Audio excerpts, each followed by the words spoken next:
The dictionary defines genocide as, because I knew you were going to ask, so I got ready for you. The dictionary defines genocide as the deliberate and systematic killing or persecution of a large number of people from a particular national or ethnic group with the aim of destroying that nation or group of people. And with that definition, I'm going to turn my answers to a question or questions to the majority of you who are here today. Let me give my response a background. I was born in 1952 in Zaria. I was born in the military barracks. I grew up in Kaduna, Zaria, Kaduna, Kano. So my answer does not come out of just newspaper, but experience. The first riot I ever experienced, with all due respect, was against people from the East. I was there during the Zaria riots when your crime was that you were Igbo. They didn't tell me, I saw it. People were being killed right before my eyes. My dad was a soldier trying to prevent it. And I remember the man coming back with a deep dent in his military helmet as the guys were screaming and walking the roads of Zaria and screaming, Tawaye. Tawaye means our eyes have opened. Following the first coup by Kaduna and Zogu, they felt their eyes had opened. So there certainly was genocide because people were being dragged out of their house and killed. But then when it comes to the hot case on hand, is there religious genocide in Nigeria? Firstly, I'd like to say that whatever issue is in Nigeria, because it was not dealt with, it became a snake with 5 heads or more heads. And so when you are looking at each case, you need to know which head you are dealing with. Bandit is a head. Banditry is a head. Terrorism is a head. Fulani herdsmen carrying guns and invading people's farm, chasing them out, is another head.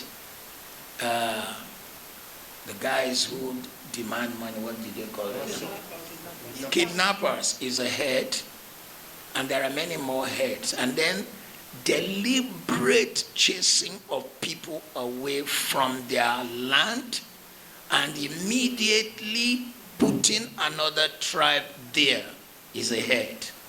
So, are these things happening in Nigeria or not? I'll just take you down some historical cases and I'll ask you, is it really happening in Nigeria? Maitasine, in the 70s, a man who rose and began to teach a form of Islamic cleansing that says anybody who was not of that particular belief must die. Is that not genocide? And is that fair in a secular nation? Zango Kataf. Zango Kataf, in case you don't know, what you know as Kaduna State was once including Katsina. And on grounds of religion, Katsina State was cut off because the majority of Katsina State was Islamic.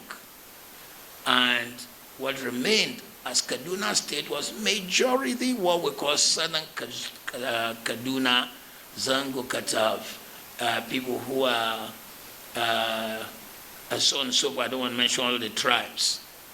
And despite cutting and now having Kaduna State,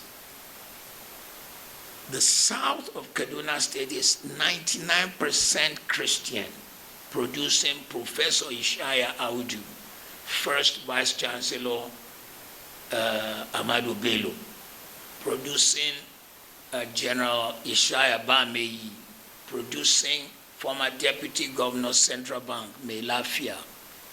But somebody was still not satisfied and wanted their land. and particularly under the watch of a particular governor, probably 23,000 of these people died. Is it so? Is it not so? And if people of that number died, I mean, Zangu Kata, people were being hacked, cut like animals because you wanted their land and because they didn't follow your religion. Is that genocide or not? There was beheading in Kano because, what's the name of the evangelist? Reinhard Bonnke came to hold a crusade, and they said, Christian crusade is not allowed. Not only did they destroy the equipment, they cut Christians. Is that genocide or not?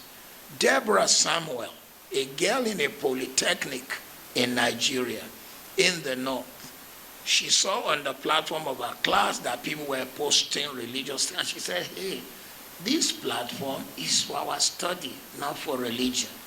They went, they killed her, and when it became a court case, 52 barristers who hold the religious faith different from hers showed up to defend the guys who killed her. Is that genocide or not? Evangelist Eunice in Greater Abuja went out 5 a.m. to do what we used to do down south here. And when we were kids, I was born a Muslim. My name is Ahmed. My mother is Aishat. My brother is Mudashir. My sister is Khadijat. My dad is Salau. But we knew people who would wake up and be waking people to prayer. That was what Evangelist Eunice did, and they hacked her to death. And then, if all that is not genocide, and if it is just religious intolerance, what happened when Melafia came out and said, I am from southern Kaduna, and 23,000 of our people died, and actually when we call people who should come and defend them, the military, the police, they don't show. It is after the people are gone that they show. And they say they have it on good record that some mysterious helicopters are coming to give these people equipment. Is that not a plan at genocide? If you say that is not genocide, what shall we say of what's going on in particularly states in the north that are of Christian conviction? Benue State, even today's Vanguard reports Gwande local government, where people were hacked, and the plan is to chase them out, and some people come to occupy. And when I say some people, let me be bold to say Fulani herdsmen and some of the guys carrying gun come to occupy, because when I was a little kid, one of the songs on radio in the north would say, Babanka Sanshe would not food you. That song says that the whole of Nigeria is the land belonging to Shehu Danfodio. And until that is achieved, they've reached Kwara. It may be Lagos. So somebody somewhere does not want this kind of facing the reality. Is there a genocide?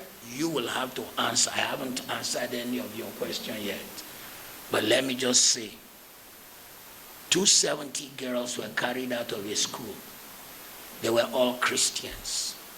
The people who carried them committed 5 crimes.